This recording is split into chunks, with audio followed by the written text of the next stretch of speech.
আসসালামু আলাইকুম ওরহমতুল্লাহ। সম্মানিত দর্শক মণ্ডলী, আজকে আপনাদের সামনে মর্মান্তিক একটি ভয়াবহ ঘটনা নিয়ে আপনাদের সামনে উপস্থাপন হয়েছে এক বোন। তো তার জীবনে কি ঘটে গিয়েছিল সেই বিষয়টি নিয়ে আজকে আপনাদের সামনে শেয়ার করা হবে। তো চলুন আমরা সেই বোনের মুখ থেকে শুনে নেই যে আসলে তার জীবনে কি ভয়াবহ ঘটনাগুলো ঘটে গিয়েছিল। কি বলেন? আসসালামু আলাইকুম। আমি আমার সাথে ঘটে যাওয়া একটি ঘটনা শেয়ার করছি।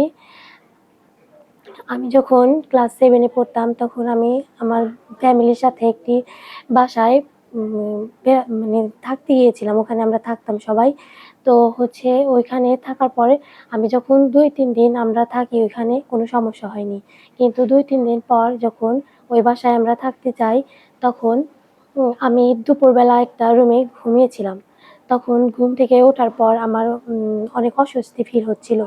মনে হচ্ছিল কেউ আমার চারপাশ দিয়ে হাঁটাচলা করছে, ঘুরছে এবং আমাকে তাকিয়ে দেখছে। এরকম ফিল হওয়ার পর আমি যখন আমার ফ্যামিলিকে সবাইকে জানাই, তখন সবাই বলেছিল হয়তো তোমার দুপুরে ঘুমাইছো এজন্য তোমার এরকম মনে হচ্ছে। তো এটাকে কেউ খুব একটা মানে পাত্তা দেয় না। তো ওই তারপর সময়টা আপনার বয়সটা কত হবে সেই সময় যখন আপনার এই তখন আমি ঘটনাটা? ক্লাস 7 এ পড়তাম। ক্লাস 7 এ পড়তেন? জি। আচ্ছা, জি। তো তারপর বিকালের দিকে আমি একটু বাসার নিচে যাই, হাঁটাহাঁটা করি এবং উম উম তারপর সন্ধ্যার পরে বাসায় চলে আসি। তো এর মাঝে আর কোনো সমস্যা হয়নি। সন্ধ্যায় যখন আমি বাসায় আসি তখন আমি আমার ছোট বোনের সাথে আমি উম গণিত লিখছিলাম। তো ওই সময় আমার মনে হচ্ছিল যে হয়তো আমার আশেপাশে দিয়ে কেউ খুব দ্রুত চলাচল করছে এবং অল বেয়ে, বেয়ে উপরে উঠছে বাসার। মানে এমনি কেউ হাঁটছে না কিন্তু মনে হচ্ছে যে কেউ যেন হ্যাঁ, মনে হাঁটতেছে। হচ্ছে আমি দেখতে পাচ্ছি না কিন্তু আচ্ছা, মনে আচ্ছা। হচ্ছে যে এরকম কেউ হাঁটছে। তো হচ্ছে এই তো তারপর আমি আবার যখন আমার ফ্যামিলির সবাইকে এটা বলি তখন ওনারা বলে যে, "হয়তো ক্লান্ত আছো এইজন্য এরকম মনে হচ্ছে। ঠিক আছে তাহলে তুমি খেয়ে ঘুমিয়ে পড়ো।" তো আমি খেয়ে যখন ঘুমিয়ে পড়ি খুবই দ্রুত তারপরে আমার আ ঘুমিয়ে পড়া রাত্রে উম যখন ঘুম এটা কয়টার সময় হয় এটা? একটু কাকাইতে দেন। সমস্যা নেই, বলেন, কাটবেন না। আচ্ছা, আমি যখন রাত্রে ঘুমিয়ে পড়ি, তখন রাত আনুমানিক ২টার দিকে আমার ঘুম ভেঙে যায়। তারপর আমি ওখান থেকে বারান্দায় ওয়াশরুম ছিল তো, তো আমি ওইখান থেকে বারান্দায় ওয়াশরুমে যাই এবং যাওয়ার পরে কিছুক্ষণ পরে মনে হয় যে বাথরুমের দরজায় কে যেন টোকা দিচ্ছে। তো আমি দ্রুত বের হয়ে আসি এবং দেখি যে কেউ নেই। তারপরে আবার যখন আমি ওয়াশরুমে যাই তো আবার এরকম টোকা পড়ে। তো আমি বের হয়ে আসি আমি ভাবি যে আমার ছোট বোন হয়তো যাবে। কিন্তু দেখি যে না ও ওখানে ঘুমিয়ে আছে। তারপরে আমি এসে ঘুমিয়ে পড়ি। পরে সকালে যখন আমি ওকে বলি যে, "তুমি রাত্রে এরকম করেছিলে কেন?" তখন ও বলছে যে, "না আমি তো রাত্রে উঠিনি। তুমি হয়তো ভুল দেখেছো।" তারপরে তারপরে আমি একটু বিকালে বাহিরের দিকে আবার ঘুরি। তারপরে আবার রাত্রে যখন আমি বাসায় আসি, আসার পরে আমার অনেক পেটের ব্যথা শুরু হয় এবং অনেক মানে আমার শরীরের ভিতর খুবই অস্বস্তি ফিল হয়। তো তারপরে আমি নাকি অনেক চিৎকার করি। তারপরে মানে অনেক রকমের অ্যা মানে উম আমার অনেক খুব খারাপ লাগে। এটা দেখার পরে বাসার সবাই তখন নিচে একটা আচ্ছা, মাঝখান থেকে একটা কথা বলি। এই যে পেটের যে ব্যথার কথা বললেন, পেটের ব্যথাটা মূলত আসলেই আ যেই ঘটনা আপনার সাথে ঘটে গিয়েছে, সাথে, সাথে হয়েছে নাকি আরো ১-১ দিন বা কয়েক ঘন্টা পরে হয়েছে এটা না, পেটের না ব্যথাটা? যখন আমি রাত্রে ধরেন যে আমার খারাপ লাগে, আমি ঘুম থেকে উঠে যাই এবং আমি অনেক চিৎকার চেঁচামেচি করি, তখনই এরকম পেট ব্যথা আমি নাকি বলছি আমার পেটে অনেক ব্যথা করছে, আমার মাথা ব্যথা করছে এরকম। তো এটা পরে সবাই আমাকে বলেছে। তো ওইটা ওই উম সময় আপনি বুঝতে পারেননি না ওইটা? আমি বুঝতে পারি না। আমার ওইসব কোনো একটা মানে মনে নেই। কিন্তু আমি বুঝতে পারছি যে আমি এরকম করছি। কিন্তু সবাই বলে যে, "না তুমি এরকম করেছো।" পরে আমি বলছি যে, "এরকম কেন হয়েছে?" তো আমি বুঝতে পারছি যে আমি এরকম করছি কিন্তু আচ্ছা। মানে ওইটা আমার ফিল হয়নি। তারপরে, পরে সবাই নিচে একটা হুজুর ছিল তো ওনার কাছে নিয়ে আসছে। পরে উনি বলছে যে হচ্ছে উনি নাকি পানি পড়া দিয়েছে, তারপরে হচ্ছে অনেকে তাবিজ টাবিজ দিছে এরা।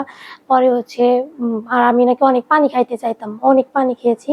তারপরে হচ্ছে তো তারপরে আমি ঘুমিয়ে যাই। তারপরে মানে আপনি যে সকালে পানি খেতে চাইছেন বা কান্নাকাটি করছেন এটা আপনি বুঝতে পারেন নাই, না তখন আমি আপনার ওই বুঝতে পারিনি। মানে পরে হচ্ছে কমন সেন্সটা ওরকম ছিল না। হ্যাঁ, হ্যাঁ, পরে সবাই ওইটা বলছে।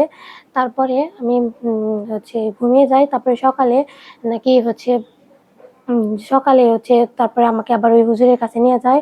তারপরে উনি বলছে যে হচ্ছে এটা হচ্ছে ওই বাসায় নাকি একটা মেয়ে হচ্ছে আত্মহত্যা করেছে তো। তো ওরই যে কারেন্ট জিনটা আছে ওইটাই মানে আমার সাথে নাকি মানে আমার বয়সী ছিল। হুম, তো হচ্ছে ওইটাই আমার সাথে একটু মানে করেছে, মানে শয়তানের হয়ে আমার ভর সাথে করছে। হ্যাঁ, ভর করেছে। তারপরে উনি আমাকে পানি পড়া তাবিজ দেয় আর বলে যে, "এই বাসাটা যত দ্রুত সম্ভব তাইলে তোমরা ছেড়ে দাও। এখানে আগেও অনেকে এসেছে কিন্তু কেউ থাকতে পারেনি। যার এরকম কোনো আত্মীয়স্বজন বাসা মানে এটা তোমার এটা বয়সী কোথায়, আছে।" বাসাটা কোথায় এটা? এই বাসাটা হচ্ছে ঢাকা একটা মানে এক জায়গায়, কিন্তু এটার আচ্ছা, নাম বলতে পারতেছি না। কোনো মেসের ভিতরে ছিল নাকি না এমনি মেসে বাসা না, বাড়ি? এটা একটা ফ্যামিলি বাসা। ফ্যামিলি বাসা ছিল। হ্যাঁ, ফ্যামিলি বাসা। আচ্ছা, পরে তারপরে? তারপরে হচ্ছে আমাদের ওখান থেকে অনেক তাড়াতাড়ি অন্য বাসা দেখে পরে আমরা অন্য বাসায় চলে গেছি। ওখানে আর থাকি নাই। আচ্ছা, আচ্ছা। পরে সেই কবিরাজ শেষমেশ কি বলেছে? এটা কি একদম সারা জীবনের মতো চলে গিয়েছে নাকি ওটা না, না, না, ওটা হচ্ছে কবিরাজ না। উনি হুজুর, উনি সাময়িকভাবে হচ্ছে আচ্ছা, উনি আচ্ছা। ওটা মানে আমার মানে কাছ থেকে নরমালি একটা দূরে ট্রিটমেন্ট রেখেছে। নিয়েছেন। হ্যাঁ, কিন্তু হচ্ছে উনি বলছে যে, "বাসায় তাহলে থাকেন না। আপনাদের যেহেতু সমস্যা হচ্ছে, আগেও অনেকে আসছে, থাকতে পারে নাই কেউ। তাহলে আপনারা হচ্ছে অন্য বাসাতে যান।" এমনি আচ্ছা, যখন এই ঘটনাগুলো ঘটে, হুম।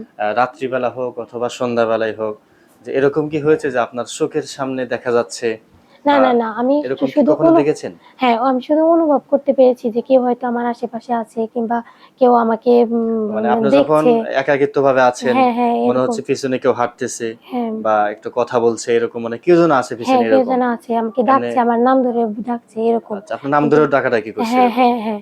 আমার নাম ধরে ডাকছে এরকম আমি শুনতে পেয়েছি। কিন্তু হচ্ছে আমি দেখতে পাইনি কখনো কোনো কিছু। কখনো দেখতে পায় নাই না। ক্লিয়ারলি ভাবে। হুম। আচ্ছা, আচ্ছা। তো এখন যেহেতু অনেকদিন হয়ে গিয়েছে, তো এখন কি মাঝে, মাঝে সে ডিস্টার্বটা করে নাকি না, ওটা না। একদম উনার কাছ থেকে আসার পরে আমি যখন আমার গ্রামের বাড়িতে আসি তখন একটা কবিরাজের কাছ থেকে আচ্ছা, আমাকে তাবিজ দিয়ে এসেছিল। তো তারপরে আর কোনো সমস্যা হয়নি। গ্রামের বাড়ি আসার পরে আর ওই সমস্যাটা আর হ্যাঁ, হয় না নাই? হয়নি। তাহলে বোঝা গেল সেই ঢাকার যে বাসায় ছিলেন সেই হ্যাঁ, বাসারই বাসায় সমস্যা ছিল। একটা মেয়ে দুনিয়া থেকে বিদায় হয়ে গিয়েছিল। তার হুম। সেই ঘটনাকে প্রেক্ষাপটেই এই ঘটনাটা ঘটেছিল। তো এখন আর ওই সমস্যাটা আর এখন না আর নেই। এখন আর নেই। আচ্ছা, তো দর্শক মণ্ডলী, আপনারা শুনলেন বোনের কথাগুলো।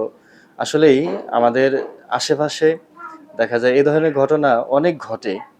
তো এই ঘটনাগুলো যখনই ঘটবে, তো আমাদের মনে হচ্ছে যে এটা এমনি এমনি সেরে যাবে না। আসলে এই ধরনের ঘটনা ঘটলে এত সহজে কিন্তু এটা ঠিক হয় না।